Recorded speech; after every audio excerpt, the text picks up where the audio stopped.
urabyumva sisiteme ntabwo njye nayagizeho amahirwe menshi bitewe n'ubwizigame bukeya mfiteho. Niba ufite icyangombwa cy'ubutaka ajya muri banki bakugurize, niba ufite ushaka amafaranga. Se muvandimwe koko ubu naba mfite icyangombwa cy'ubutaka nimba naragiteye umunyu kera, ahubwo wowe yego ese ko udashaka kunyikiriza ndi kugira ngo mwubaze? Ndi kukumva nzabazengereza. Umva dukeneye kwakira abandi bakiriya. Umva nyine. Yego abo bakiriya ntabwo bafite ikibazo nk'icyanjye, wowe uri kumva? Yego umva se? Yego nyine wowe nyine umva se? Yego none se wakipfuye isunzu ko mbizi ko abantu mukoraho muri iyo nzu za MTN muba mufite ku masene menshi.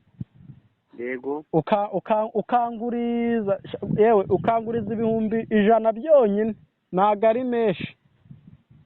nzabazengereza. Yego bisaba kuba ufite umutungo, ntabwo twebwe dutanga amafaranga. Hoya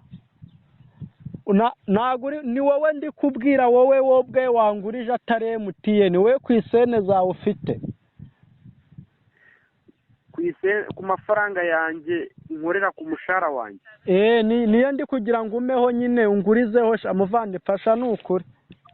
Niyo mpamvu dukora sisiteme kugira ngo abaturage mufite ibibazo tubone uko tubabarura. Iyo wanze kwishyura kuri mokashi dufite ukuntu dufunga nomero yawe. Muvandi sana ari burakoze, ndikumva ntacyo umfashe, reka kamamagara undi muntu wenda hari icyo yamfasha. Hari ikindi kibazo waba ufite? Blazer Rwanda. Rwanda. Mwaramutse neza. Mwaramutse. Turavugana na Samira, turavugana n'abandi. Uravugana na Blaze. Tugufashe gute kuri Airtel Blaze? Nyine hari akabazo nari mfiteho. Yego. Narindi kureba kuri ino mirongo yanyu. Yego. Nabuzeho umurongo wamfasha kuba nakiguriza nk'amafaranga yo kurya. Kwiguriza amafaranga? Kwiguriza amafaranga yo kurya, nk'urugero gutya kuri MTN babikora. Nta serivisi tugira iguriza amafaranga kuri Airtel. None se nk'umuntu yakeneye se ubu byagenda ute? Kandi mbwira ko iyo serivisi ntayo tugira. Nayibaho. Ntayo twe tugira kwiguriza amafaranga. Iya mayinite se bura nta kuntu umuntu yayaguza akayavunjisha. Kuyavunjisha gute?